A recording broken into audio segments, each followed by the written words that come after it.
Una vez más, bienvenidos a Iglesia Bautista La Vid. Nos estamos gozando aquí en su casa, experimentando sus alabanzas, experimentando su poder, compartiendo lo que Dios está haciendo en nuestras vidas, orando por lo que todavía falta. Y hermanos, aquí estamos también los que están por video, también bienvenidos, que Dios los bendiga. Esperemos que se estén gozando también la presencia de Dios. Y hermanos, ahora vamos a regresar a Marcos. Busquen sus Biblias, Marcos capítulo 14. Tomamos un descanso sobre el libro de Marcos. Ahora vamos a regresar. Y hermanos, se imaginan, ya después de más de un año, vamos a terminar este libro. Y lo vamos a terminar en el día de la resurrección, porque así termina el libro de Marcos. Y va a ser una manera muy bonita de terminar y ver cómo termina. Pues ya sabemos cómo termina, ¿verdad? Pero vamos a hacerlo juntos, caminarlo juntos. Y estamos en Marcos 14, en versículo 43. ¿Les ha sucedido en alguna situación alguna vez en sus vidas que están haciendo lo correcto o tratando de hacer lo correcto, de honrar a Dios, de ser el hijo o la hija de Dios que Dios quiere que seamos? Y por hacer lo bueno, por hacer lo correcto, en tratar de honrar a Dios, te mete en problema y te causa aflicción y piensas entre ti, wow, hubiera sido más fácil simplemente no hacer lo correcto y hacer lo que los demás hacen. Simplemente quizás quedarme con la boca callada, hacer mi trabajo y no hacer problema para yo poder regresar a la casa con paz. Y compartí mi testimonio que cuando yo era un teenager y trabajando un verano, que perdí mi trabajo por mi fe, porque estaba compartiendo el evangelio con mis compañeros de trabajo y la jefa no le gustó y me despidió. Y yo pensé, wow, necesitaba trabajar otras semanas para poder recaudar los fondos necesarios para regresar a la universidad. Y por yo compartir a Cristo y tratar de hacer lo correcto y trabajar bien y cumplir con todo, me despidieron. Bueno, hermanos, el mensaje hoy se titula El crimen de ser el Cristo. El crimen de ser el Cristo. Vamos a ver hoy que Cristo fue traicionado, abandonado, condenado y negado solamente por ser el ungido de Dios. Jesús estaba haciendo todo lo correcto. Él estaba siendo fiel a su Padre, cumpliendo su propósito, nunca haciendo nada malo, siempre haciendo todo lo bueno, y por eso Él sufrió. Esa es la idea central del mensaje hoy, que Jesús es tratado como un criminal solo por el hecho de ser el Cristo, el ungido siervo de Dios. Sabemos que viene la gloria. Sabemos que ya la resurrección ya pasó, para nosotros está en el pasado, pero si seguimos a Marcos, eso no ha sucedido todavía. Terminamos en Marcos unas 3-4 semanas atrás en el jardín de Getsemaní. Jesús orando 3 veces a su Padre, si es posible y para ti todo es posible, quita esta copa de mí. Y la respuesta fue no. Jesús tenía que beber esa copa. En versículo 42, ahí terminamos. Levantaos, vámonos, mirad, está cerca el que me entrega. Esas son las últimas palabras que Jesús habla como un hombre libre. Entonces vamos a leer, hermanos, está medio larguito el pasaje, versículo 43, hasta el final del capítulo. Los que pueden, les pido que se pongan de pie y vamos a leer, sigan a la vista en sus Biblias, Marcos 14, 43, hasta el versículo 72. Estoy leyendo la Biblia de las Américas y dice así la palabra de Dios. En ese momento, mientras todavía estaba él hablando, llegó Judas, uno de los 12, acompañado de una multitud con espadas y garrotes de parte de los principales sacerdotes, de los escribas y de los ancianos. El que le entregaba les había dado una señal diciendo, al que yo bese, ese es, prendedle y llevadle con seguridad. Y habiendo llegado, inmediatamente se acercó a él diciendo, Rabí, o maestro, maestro, y le besó. Entonces ellos le echaron mano y le prendieron. Pero uno de los que estaban ahí, sacando la espada, hirió al siervo del sumo sacerdote y le cortó la. Y dirigiéndose Jesús a ellos les dijo, ¿habéis salido con espadas y garrotes para arrestarme como contra un ladrón? Cada día estaba con vosotros en el templo enseñando y no me prendisteis, pero esto ha sucedido para que se cumplan las Escrituras. Y abandonándole, huyeron todos. Cierto joven le seguía, vestido solo con una sábana sobre su cuerpo desnudo, y lo prendieron, pero él, dejando la sábana, escapó desnudo. Y llevaron a Jesús al sumo sacerdote y se reunieron todos los principales sacerdotes, los ancianos y los escribas. Pedro les siguió de lejos hasta dentro del patio del sumo sacerdote. Estaba sentado con los alguaciles calentándose al fuego. Y los principales sacerdotes y todo el concilio procuraban obtener testimonio contra Jesús para darle muerte, pero no lo hallaban, porque muchos daban falso testimonio contra él, pero sus testimonios no coincidían. Y algunos, levantándose, daban falso testimonio contra él, diciendo, nosotros le oímos decir, yo destruiré este templo hecho por manos y en 3 días edificaré otro no hecho por manos. Siquiera en esto coincidía el testimonio de ellos. Entonces el sumo sacerdote, levantándose, se puso en medio y preguntó a Jesús diciendo, ¿no respondes nada? ¿Qué testifican estos contra ti? Mas él callaba y nada respondía. Le volvió a preguntar el sumo sacerdote diciéndole, ¿eres tú el Cristo, el Hijo del bendito? Jesús dijo, yo soy. Y veréis al Hijo del Hombre sentado a la diestra del poder y viniendo con las nubes del cielo. Entonces el sumo sacerdote, rasgando sus ropas, dijo, ¿qué necesidad tenemos de más testigos? Habéis oído la blasfemia. ¿Qué os parece? Y todos lo condenaron, diciendo que era reo de muerte. Y comenzaron algunos a escupirle, a cubrir el rostro y a darle de puñetazos y a decirle, profetiza. Y los alguaciles la recibieron a bofetadas. Estando Pedro abajo en el patio, llegó una de las sirvientas del sumo sacerdote y al ver a Pedro calentándose, lo miró y dijo, tú también estabas con Jesús el Nazareno. Pero él lo negó, diciendo, ni sé ni entiendo de qué hablas. Y salió al portal y un gallo cantó. Cuando la sirvienta lo vio de nuevo, comenzó a decir a los que estaban ahí, este es uno de ellos. Pero él lo negó otra vez. Y poco después los que estaban ahí volvieron a decirle a Pedro, seguro que tú eres uno de ellos, pues también eres Galileo. Pero él comenzó a maldecir y a jurar, yo no conozco a este hombre de quien habláis. Al instante, un gallo cantó por segunda vez. Entonces Pedro recordó lo que Jesús le había dicho, antes que el gallo cante 2 veces, me negarás 3 veces. Y se echó a llorar. Amén. Que Dios bendiga la lectura de su palabra. Pueden tomar sus lugares. Primero vamos a ver la traición y el abandono de Jesús. En versículo 43, en el momento que llega Judas, todos lo dejan. Ya que ya, como hemos visto, hermanos, Judas traiciona a Jesús porque Jesús no está obrando según su propia agenda.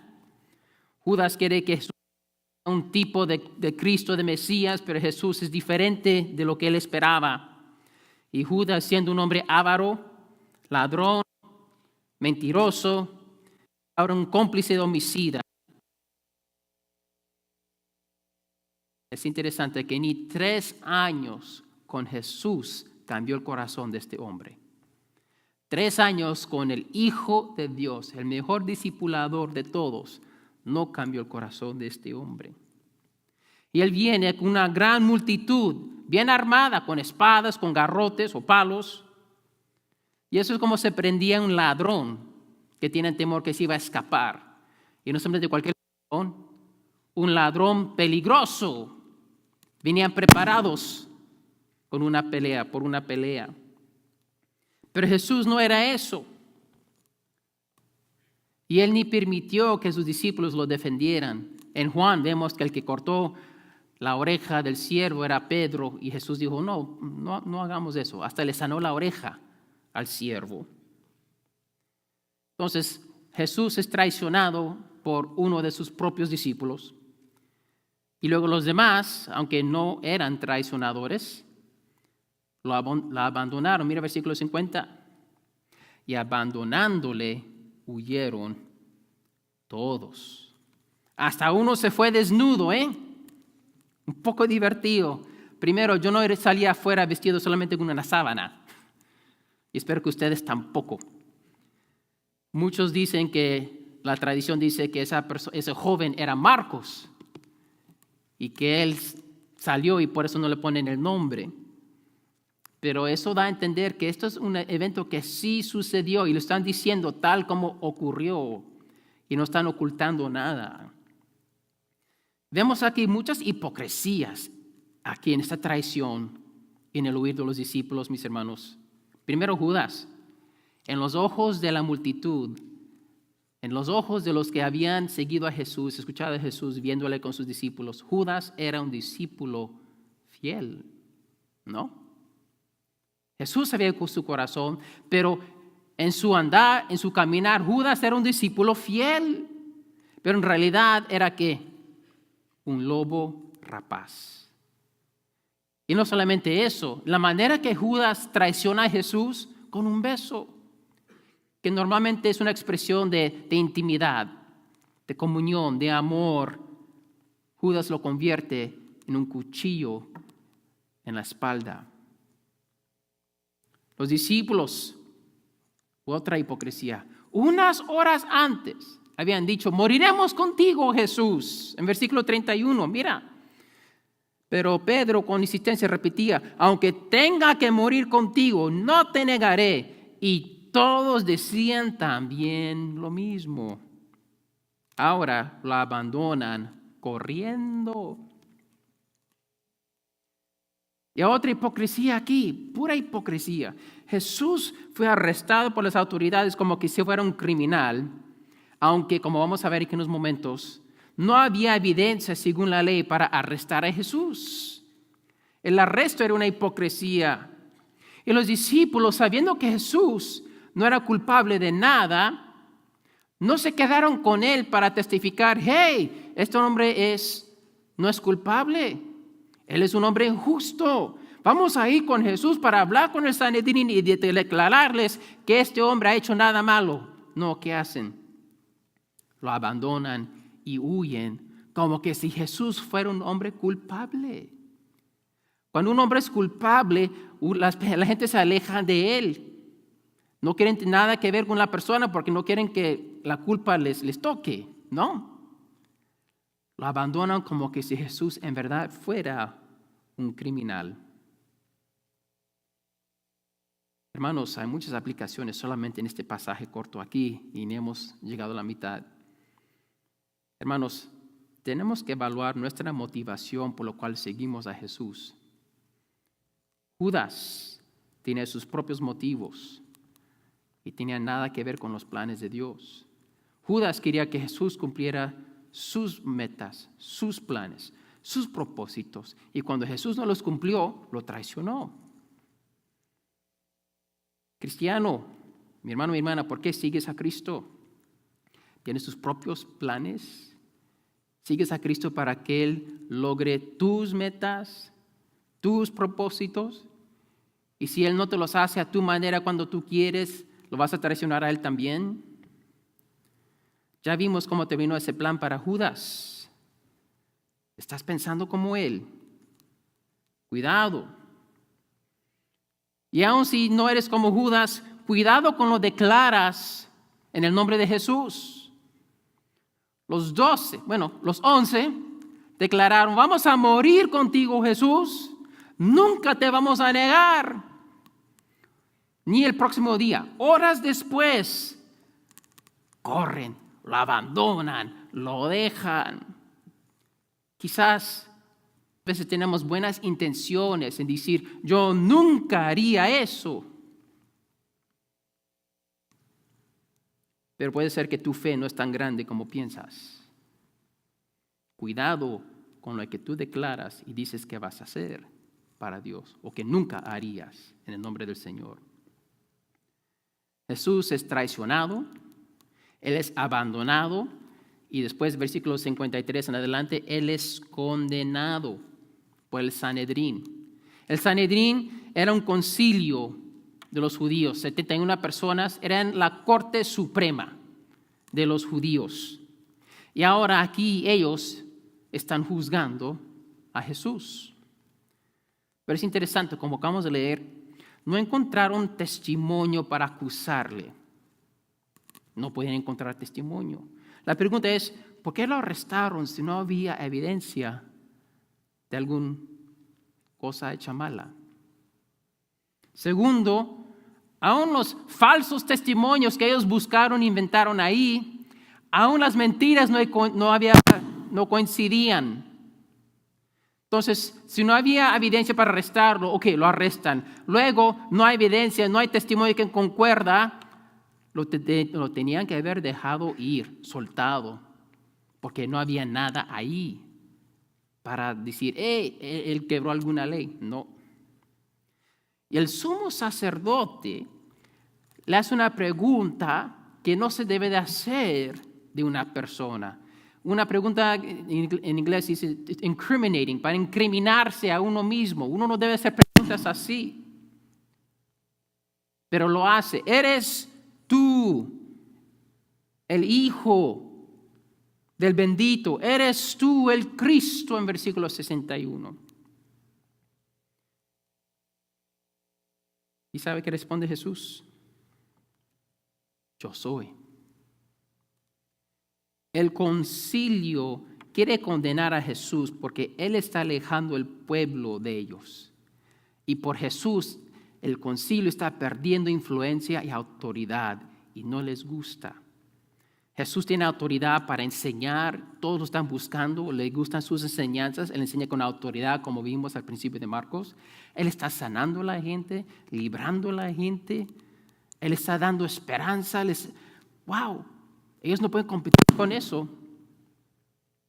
Y no solamente eso, Jesús está exponiendo sus pecados, su hipocresía de los miembros del Sanedrín, los fariseos, los saduceos, los escribas y los demás. Y aquí está otra hipocresía. Esto está lleno de hipocresía, mis hermanos. Mira los pecados del Sanedrín. Lo que hemos visto en Marcos. En Marcos 3:6, desde el principio, los fariseos ya quieren destruir a Jesús. En sus corazones ya han asesinado a Jesús. Es un pecado. Después, en capítulo 3, cometieron el pecado imperdonable. Blasfemaron contra el Espíritu Santo. Después, en capítulo 7, ellos anularon la ley de Dios con sus propias leyes y tradiciones. Dijeron, nuestras leyes y tradiciones son más importantes que lo que Dios dijo. Después, capítulo 11, convirtieron el templo en una cueva de ladrones. Después, en capítulo 12, tratan de atrapar a Jesús poniéndole a prueba. Y después dice que Jesús les llama que son arrogantes, son orgullosos y son vanos. Es un concilio corrupto. Y este concilio corrupto está juzgando al Hijo de Dios. El Hijo de Dios que no ha hecho nada malo, ni ha tenido un pensamiento pecador, ha hecho solo lo bueno y ellos están juzgando a Él. Y claro, encuentran nada, pero la cosa que es tan increíble para mí, una ironía, que aunque este concilio es corrupto, tienen ninguna intención buena llegan a la conclusión correcta. Llegan a la verdad que Cristo, el Hijo de Dios, es Jesús. Y es por esa razón que lo condenan.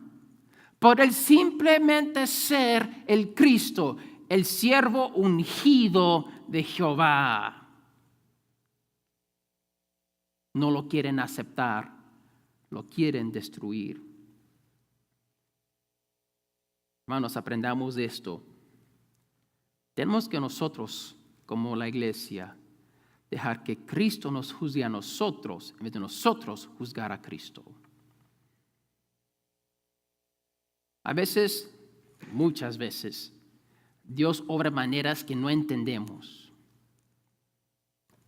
Queremos hacer lo correcto, empezamos a sufrir y es normal sentirse triste, confundido, frustrado, adolorido. Esas emociones son normales. Hasta Jesús se frustró con sus discípulos. ¿Hasta cuándo voy a batallar con esta gente incrédula? Hablando de sus discípulos. Pero hay una línea que uno puede cruzar. De uno ya no es simplemente las emociones que uno siente cuando está sufriendo. Y es empezar a juzgar a Dios. Y Dios, ¿por qué me has permitido hacer esto? No es correcto, Dios. Esto no es justo, Dios. Dios, esto no debe de ser, Dios. ¿Por qué lo estás haciendo así? Padre, ¿sabes qué? Tú no me amas. Dios, lo que está haciendo no concuerda con lo que lleva en tu palabra y nosotros estamos juzgando a Dios. Hermanos, tenemos que tener mucho cuidado en no cruzar esa línea. Y nosotros nos sometemos a Cristo, porque Él es el juez justo, pero amoroso, misericordioso. Y nosotros no juzgar a Dios por la manera que Él obra y cuando Él obra, de la manera que Él obra. El ejemplo es Job.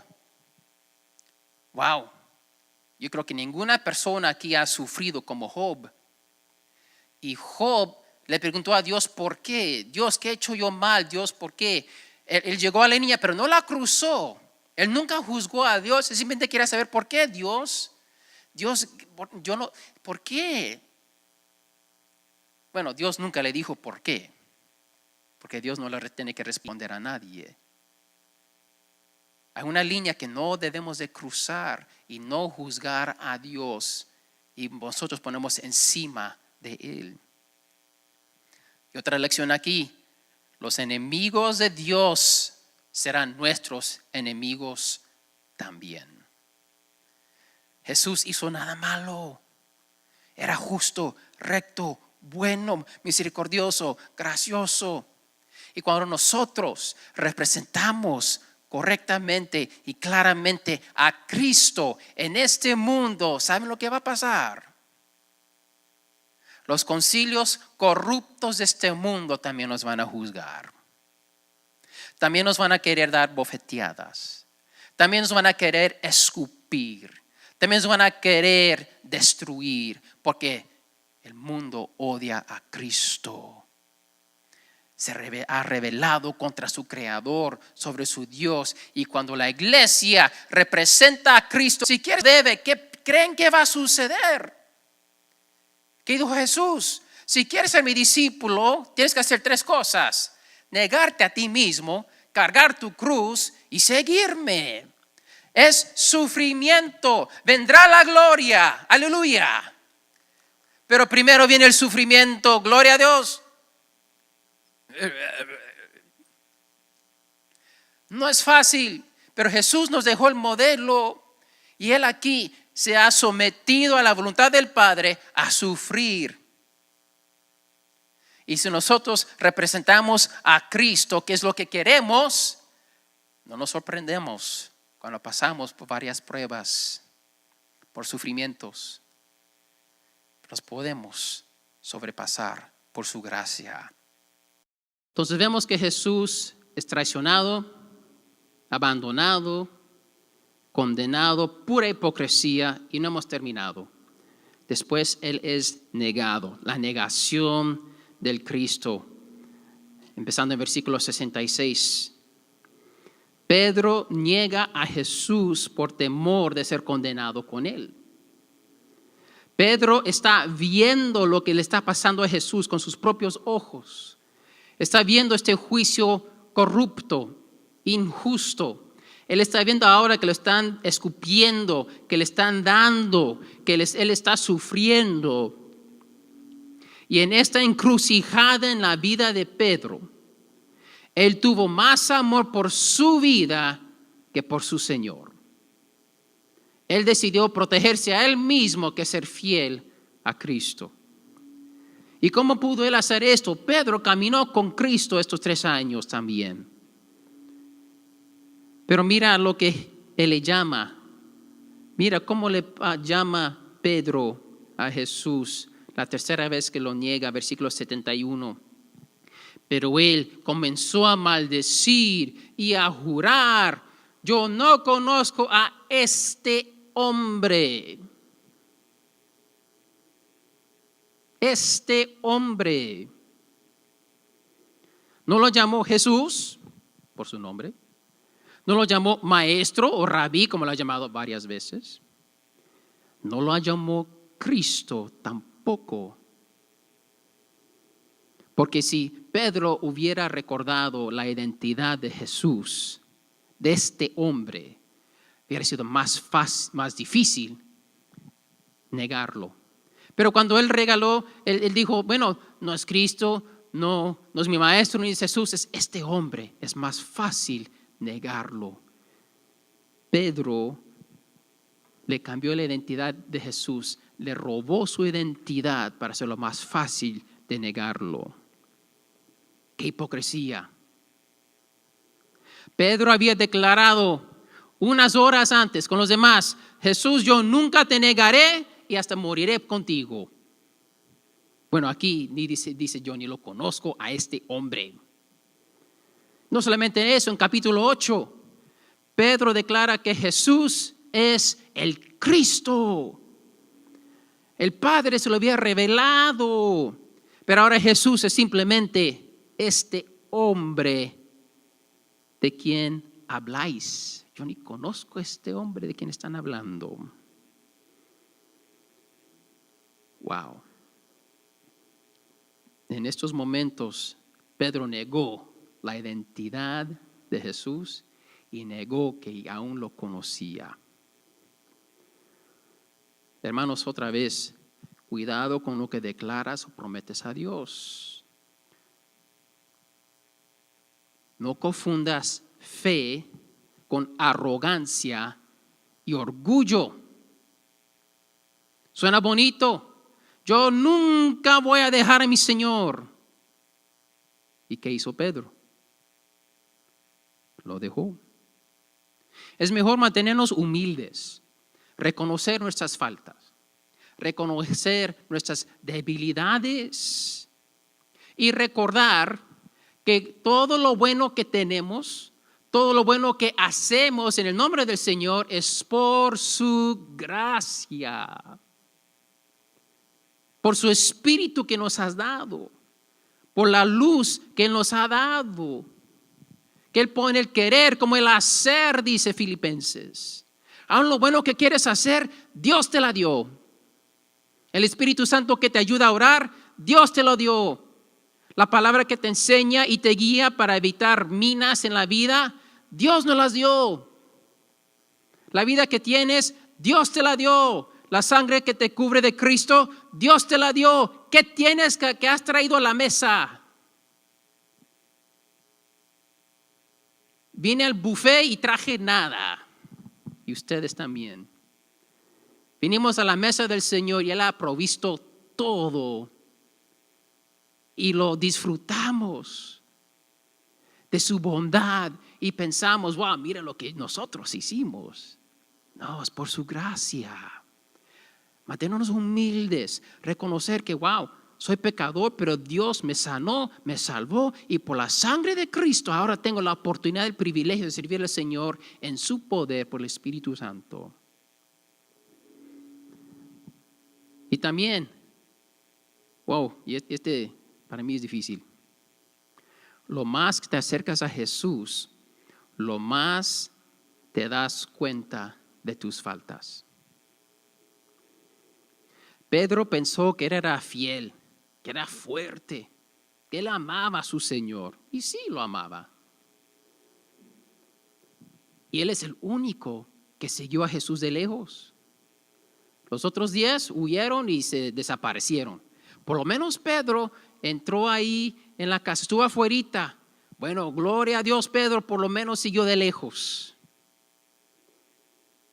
Pero a través de él estar un poco más cerca de Jesús que los demás, él se dio cuenta que era un cobarde, un hipócrita y un maldiciente. ¿Por qué? Porque estuvo más cerca de Jesús. Con más luz hay más claridad para ver mugre. Me recuerdo de un programa que vi cuando era un muchacho, me gustaba, no me acuerdo el nombre, pero había este show que había un hombre que tenía un bar. Y bueno, esto es antes de la electricidad, y pues toda la luz dentro del bar es por velas, ¿verdad? Y bueno, él es el primero en instalar electricidad en un negocio. Y tiene por la primera vez electricidad, tiene los bombillos de luz y ahora todos quieren ir al bar para celebrar esta novedad, esta nueva tecnología. ¡Wow! ¡Qué interesante, qué bonito, qué brillante! Entonces ahora su bar está llena de gente, está contento, está vendiendo jugo de uva. No, es un bar, ya saben lo que es, ¿verdad?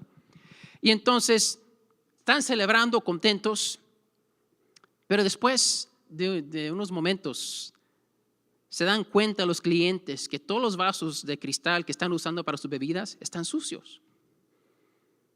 Y entonces rápidamente el señor, pues no, está bien, les doy un vaso nuevo. Y empieza a dar vasos nuevos a todos. Y esos vasos nuevos también están sucios.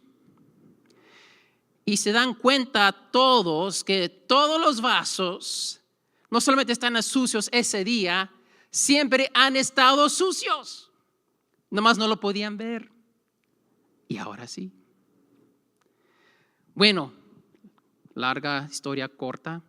Rápidamente se quita la electricidad porque la luz causó más problemas de lo que querían solucionar.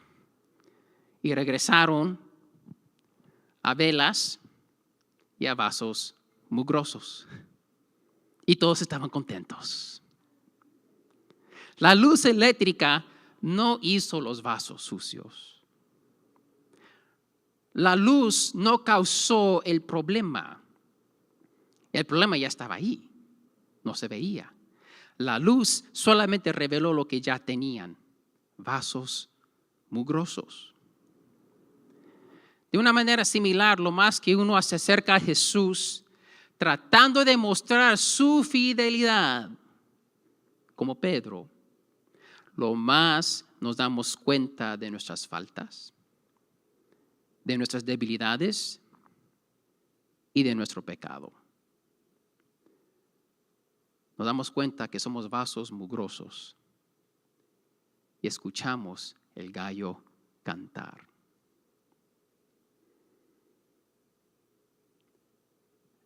Si hermano Anderson puede pasar por favor y tocar en el piano más queridamente en el trasfondo. Ese himno que cantamos al final, hermano, para los diezmos y ofrendas. Es tiempo de decisión, mis hermanos. La pregunta es, ¿quién es Cristo para ti? ¿Quién es Cristo para ti? Quizás unos piensan como Judas. Jesucristo es solamente una manera de lograr tus pasiones y tus metas para tu vida. Y cuando Cristo te falla, lo traicionas. Tal vez algunos piensan como el Sanedrín. Jesucristo te ha causado un problema y te quieres deshacer de él.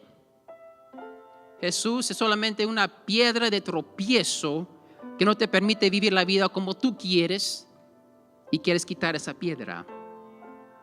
Quieres salir de aquí y dejar de pensar en esto. Reconsidera. Tal vez unos piensan como Pedro, que Jesús, cuando te pide más de lo que estás dispuesto a dar, lo relegas a algo menos para que puedas negarle y decirle que no. Dios entiende, Dios sabe, sí, Dios entiende, Dios sabe que somos pecadores, engañadores, hipócritas a veces. ¿Sigues a Jesús de lejos? ¿Te atreves a acercarte para que su luz brille con más luminosidad en tu vida, para que veas todavía el mugre que Dios quiere limpiar? ¿Es Jesús el Cristo, el siervo ungido, mandado por Dios? Más bien, ¿es Jesús tu Cristo? Es fácil reconocer, admitir, sí, Jesús es el Cristo. Pero la pregunta es si Él es tu Cristo, si Él es tu Señor. Es una cosa, otra vez, reconocer y admitir si es el Cristo. Es otra cosa, someterte y seguirle de corazón. El sumo sacerdote Caifás le preguntó, ¿eres tú el Cristo, el Hijo del bendito? Jesús dijo, yo soy. Y veréis al Hijo del Hombre sentado a la diestra del poder y viniendo con las nubes en el cielo. ¿Estás listo para cuando Él venga? ¿Vas a ser o Judas, o el Sanedrín, o un Pedro que lo niega? ¿O hoy vas a ser un hijo o hija fiel que reconoce su pecado, reconoce que lo que yo puedo hacer es nada, Dios lo hizo todo, yo me someto a Cristo, me arrepiento de mi pecado, lo voy a seguir, tengo fe en Él y es por fe que voy a andar en pos de Cristo?